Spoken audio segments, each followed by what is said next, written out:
बच्चों में ग़िज़ाई किल्लत यानी माल न्यूट्रिशन एक अहम मसला है। वर्ल्ड फूड प्रोग्राम की रिपोर्ट के मुताबिक 82% बच्चे पाकिस्तान में रोज़ाना की बुनियाद पर मुकम्मल खुराक हासिल करने से भी कासिर हैं। इसके अलावा Pakistan acute mail nutrition report के मुताबिक मार्च 2023 से जनवरी 2024 तक पाकिस्तान में तकरीबन 2.14 मिलियन बच्चे ग़िज़ाई किल्लत का शिकार रहे। इन हक़ाइक़ को मद्देनज़र रखते हुए वज़ीर आला पंजाब मरियम नवाज शरीफ ने chief minister school nutrition programme का आगाज़ किया ताकि पंजाब के बच्चों के लिए सेहतमंद मुस्तकबिल को यकीनी बनाया जा सके। पंजाब में 5 साल से कम उम्र के बच्चों में छोटे कद का रुझान बढ़ता जा रहा है, लिहाजा इस प्रोग्राम के तहत स्कूल जाने वाले बच्चों में दूध के मुफ्त पैकेट तकसीम किए जा रहे हैं।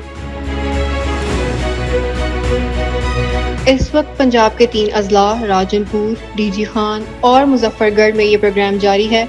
इसके साथ साथ 500 से ज़ायद स्कूल में बच्चे स्कूल न्यूट्रिशन प्रोग्राम से मुस्तफीद हो रहे हैं। और अब तक के आदादो शुमार के मुताबिक तकरीबन 1 करोड़ और 58 लाख दूध के पैकेट्स तकसीम किए जा चुके हैं, जिसकी बदौलत बच्चों में ग़िज़ाई किल्लत को कम करने में काफ़ी मदद हासिल हो रही है। वज़ीर आला पंजाब मरियम नवाज शरीफ का स्कूल न्यूट्रिशन प्रोग्राम एक महफूज, सेहतमंद और रोशन मुस्तकबिल की ज़मानत है।